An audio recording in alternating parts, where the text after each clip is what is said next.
When I look at Africa, many questions come to mind.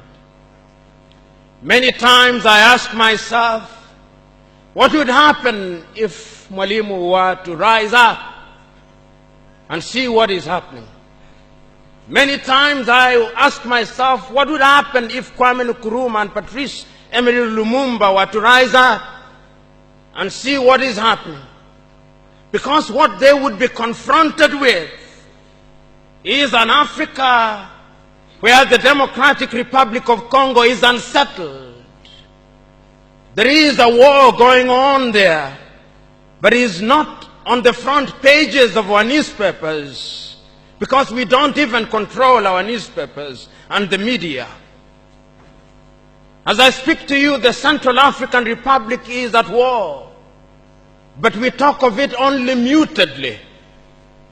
As I speak to you now, in South Sudan, the youngest nation in Africa, the Nuer have risen against the Dinka.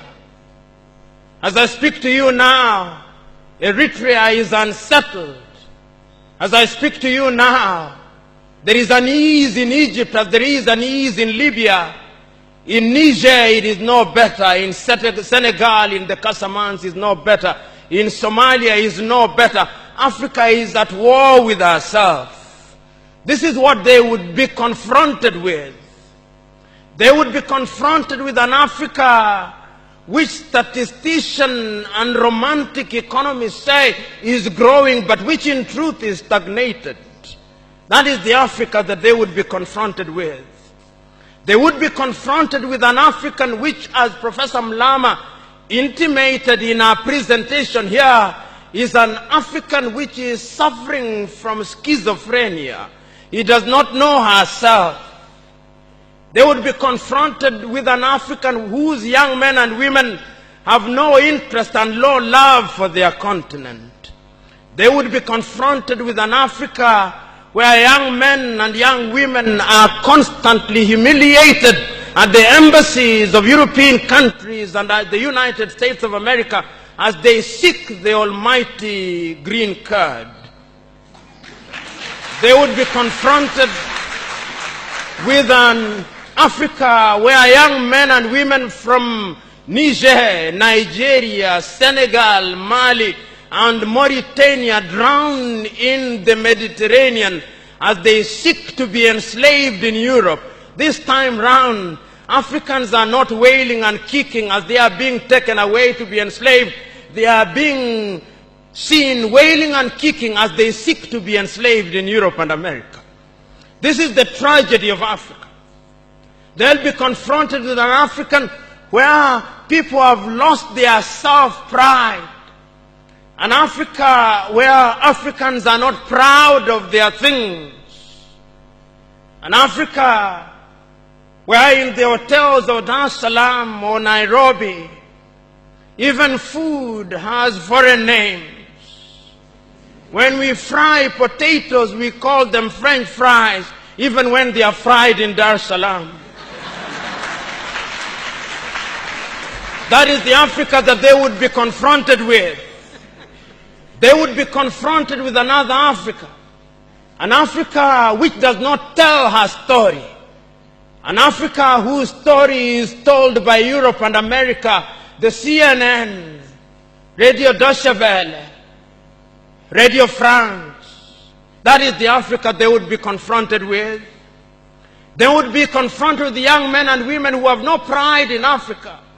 When they want to enjoy themselves, they sing the praises of football teams from Europe and America. It is Manchester United. It is Arsenal. It is Real Madrid.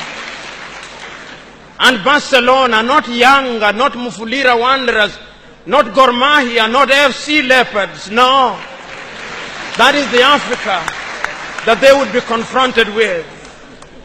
They would be confronted with an Africa which does not enjoy its theater and drama.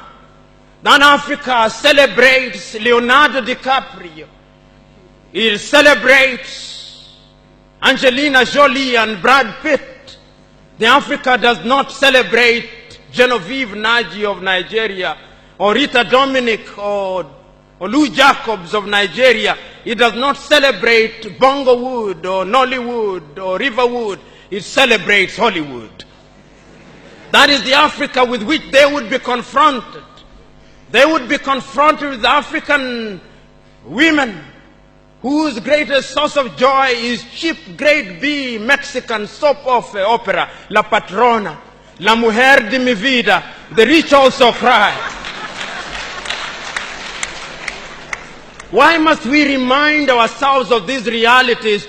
Because throughout the ages, the battle has always been the battle of the mind. And if your mind is conquered, then you are going nowhere.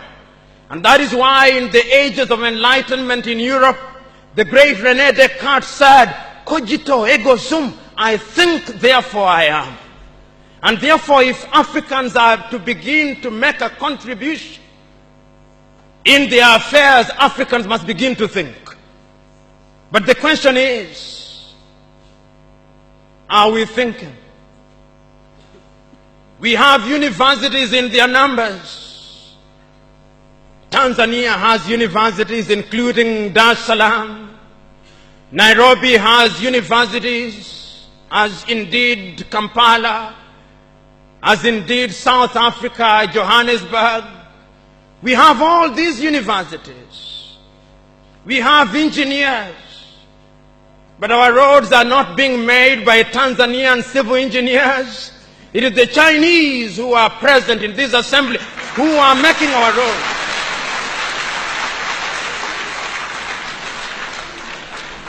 So we have engineers who cannot even make roads. We have doctors whom we have trained. But when we are sick, particularly if we are of the political class, depending on who colonized you, if you are colonized by the United Kingdom, you rush to London. If you are colonized by the French, you rush to Paris. If you are colonized by the Portuguese, you rush to Lisbon. And if you are colonized by the Spaniards, you rush to Madrid, Spain. And recently, because the Asians are beginning to get their act together, we run to India. And very lately, because the Arabs are also beginning to get their act together, we run to Dubai. Notwithstanding that we have the Kenyatta hostels of this country, the Muhimbilis of Tanzania, the Chris Hani Baragwanaths of South Africa, and the Mama Yemos of Kinshasa in Zaire or the Democratic Republic of Congo. But we have no faith in our doctors. In the area of education, we also don't have faith. Our political class introduced something that they call free education, but it's free indeed, free of knowledge.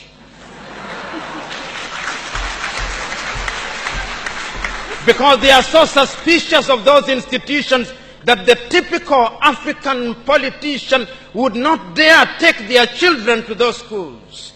Their children will be educated in the British system, in the American system, so that when they graduate, they go to the United Kingdom, to the United States. Not that there is anything wrong with those institutions, but the agenda is wrong because our leaders long lost the script and ought to be described for who they are, our misleaders. But we are co-authors of our own misfortune.